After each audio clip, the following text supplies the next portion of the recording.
Okay, everyone, welcome back for Chapter 29.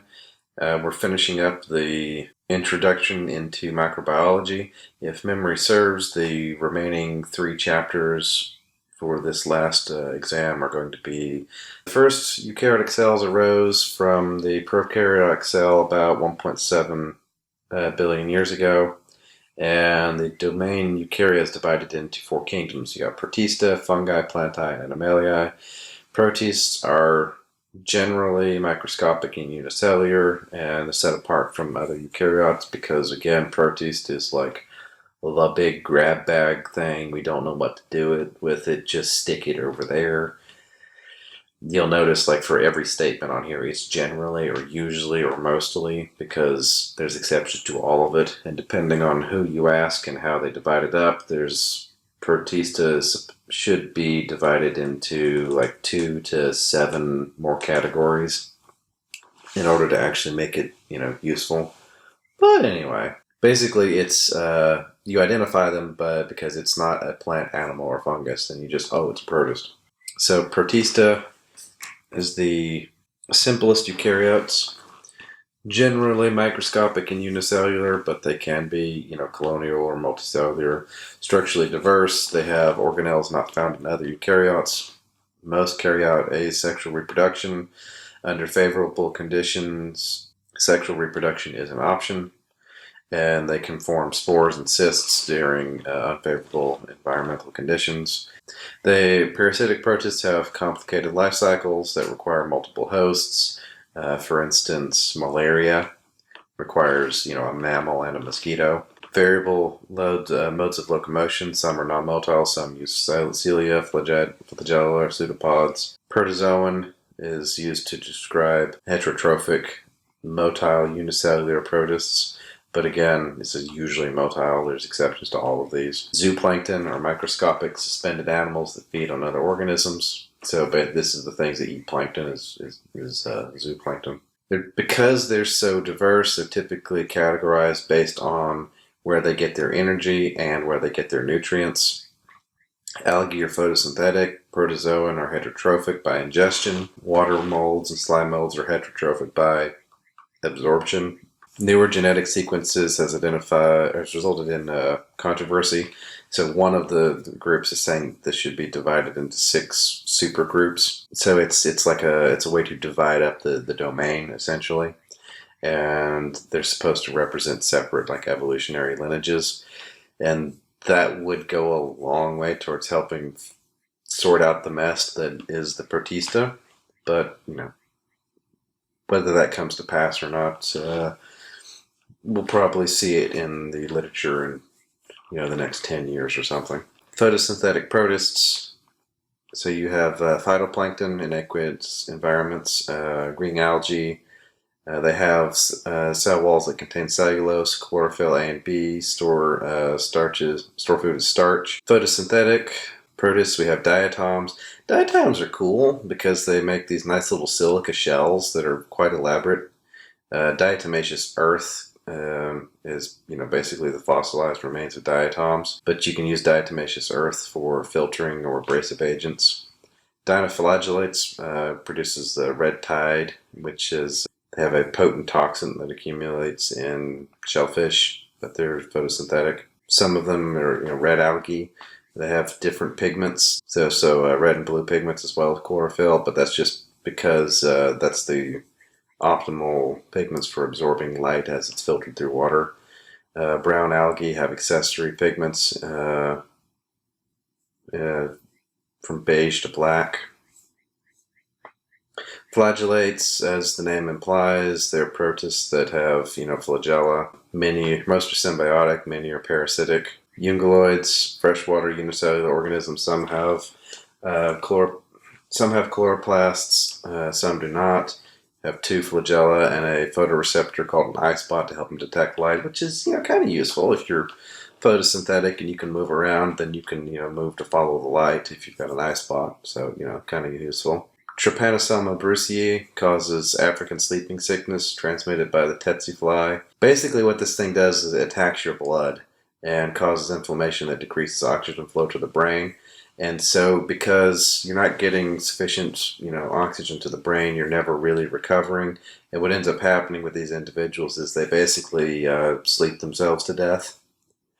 Or at least that's what it looks like. You just keep sleeping longer and longer periods until basically you're sleeping 24 hours a day and then you're dead because your nervous tissue is essentially dying of asphyxiation because your red blood cells are being destroyed one by these little flagellated parasites. T. cruzi is the cause of Chagas, and that's transmitted by kissing bugs, which are so called because they tend to bite on the lip. And kissing bugs are disgusting little creatures because they'll bite you and they actually leave a fairly sizable, little puncture wound when they do. And they, feed on your blood. And then they'll turn around and defecate on the open wound, which often contains partially undigested blood from their previous feeding.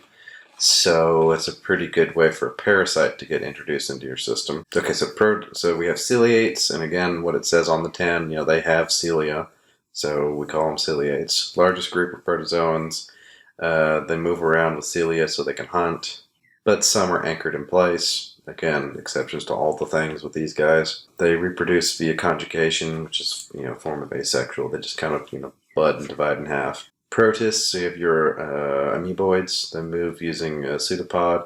So basically it's cytoplasmic streaming, but so you see like part of it just kind of jets out and then their cytoplasm streams in that direction and they kind of roll like the treads on a tank, which is kind of cool. They're all over the place. They feed by phagocytosis, meaning they just kind of engulf and digest things. You can get amoebic dysentery from these things. But what is much more terrifying is Naegleria thaleri, which is the brain-eating amoeba. The way you get this is you swimming around in a freshwater lake, particularly if you stirred up mud or sediment from the bottom in the warmer summer months, and you get that water in your nose because part of your olfactory bulb actually protrudes down into your nasal passages, and that's how you smell.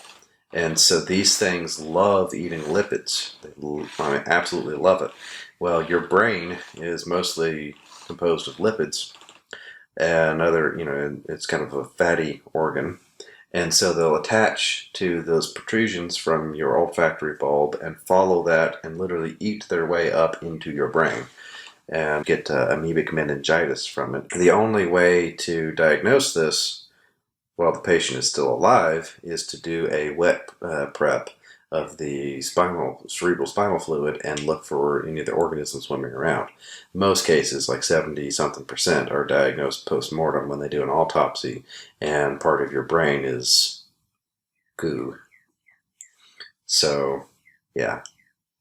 Use a nose plug when you go swimming in lakes. These things do live in Tennessee, so, nose plug. Sporozoans, so-called because they produce spores. So, malaria is one of them. But another well-known is Toxoplasma cryptosporidium. Toxoplasma is the causative agent of Toxoplasma gondii. In what that's supposed to do, its normal life cycle is composed of two hosts, a cat and a rat. It does part of its life cycle in the rat, and then it has to be eaten by a cat to mature, and then, it's passed through feces into the soil and gets into a rat, and rinse and repeat. So what it does is it infects the rat's brain, and it significantly reduces their capacity to experience fear. So you get, fearless mice or fearless rats running around. And then it also makes them, shall we say, aroused, and thereby attracted to the smell of cat urine. And so that's a rat that's very likely to get eaten, and thereby transmit the parasite to the cat. In adult humans, it basically just forms little cysts in our brain, and a fairly large portion of the population is infected, something like 40% or whatever. There is anecdotal evidence to suggest that it slows reaction times. For instance, it is a far higher percentage of the population that has been in an automobile accident, as in they were driving, when it happened that are infected with Toxoplasma gondii. My personal theory is that this is why there are cat ladies, but that's really neither here nor there. Cryptosporidium is transmitted through bird feces. But before I forget, with toxoplasmosis, this is why they tell pregnant women never to handle a litter box, because since toxoplasmosis infects the brain, if it infects a developing brain of a fetus, it can cause severe brain damage or spontaneous abortion. Malaria is caused by one of several Plasmodium parasites. It basically it infects your red blood cells and is passed between the mammal and the mosquito. In humans, it reproduces asexually in the liver or red blood cells, forming merozytes. Infected red blood cells rupture, releasing the merozytes, causing the fever, symptoms of fever and chills. The thing is, if you have sickle cell, or rather you have sickle cell trait, meaning you're heterozygous for it, your red blood cell's lifespan is shorter naturally. Well, not naturally, but because of the sickle cell. And so your red blood cells actually die faster than the life cycle of the parasites. So parasitic load is much less if you were infected with malaria and have sickle cell than if you had normal hemoglobin and were infected with malaria. So it confers a fairly significant resistance to it. Toxoplasmosis we talked about already. Cryptosporidium found on the surface of water or in feces of birds. This is it's unaffected by chlorination and can pass through sand filters at water treatment plants. It can cause gastroenteritis and lead to fatal watery diarrhea. So yeah, that's nasty. Basically, protists. So you got water molds. The saprophytic, meaning they feed off of dead matter. Filamentous body with cellulose walls, sexual and asexual reproduction. Slime molds. You have acellular and cellular slime molds. Fungi. So that's the molds and mushrooms. Strictly heterotrophic. They release digestive enzymes into the environment, kind of like emptying your stomach contents onto something and then sucking it up through a straw, basically. Most are saprophytic, meaning that they eat dead things. They do a lot of decomposing, especially of like trees and things. Pretty handy. They have this fungal mass that's just produced composed of hyphae, so like little tendrils spreading out. And the mass of the filaments is called mycelium. They reproduce by making mushrooms.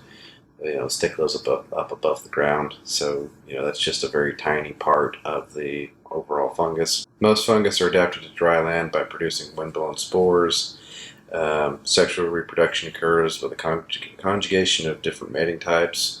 So designated as plus and minus, zygote forms after fusion of the nuclei, and haploid spores are produced, and the cycle begins again. Traditionally classified based on their mode of sexual reproduction. So chytrids, zygospore, AM fungi, sac fungi, and club fungi. Unfortunately, you do kind of have to know a little bit about each one. So the sac fungi, the reproductive structure is the ascocarp, and they reproduce by producing chains of spores called conidia. So things like club fungi, moras, and truffles. Also yeasts, which are unicellular sac fungus. I'm sorry, I said cup. I said club over here, I meant cup. Club fungi, sexual reproduction is done with a structure called the basidium, and the edible part of the mushroom is the basidocarp. They mostly reproduce sexually, but can reproduce asexually. Symbiotic relationships with fungus. So fungus and photosynthesizers. So if you have a photosynthetic organism living inside a fungus, you get a lichen, which are these things growing on the rocks, not a werewolf. Associations between fungus and cyanobacteria or green algae. The fungus offers protection and delivers water, and the photosynthetic organism provides nutrients, sugars and whatnot. They are efficient at acquiring nutrients and moisture, and colonize poor soil or rocky surfaces. And you've got three ones: the compact, shrub-like, and leaf-like. You also have mycorrhizal symbiosis, which is a mutualistic relationship with plant roots. The plants can grow more successfully in poor soils. Then the fungus can live on the outside of the roots, or it can penetrate into them. So ecto or endo mycorrhiza. The plant provides organic nutrients, and the fungus brings water and minerals to the plants. And basically, it does this can do this because the hyphae provide a ridiculous amount of surface area. Fungus can cause disease in humans. So you have tenuis, which are dermatophytes, which cause skin infections.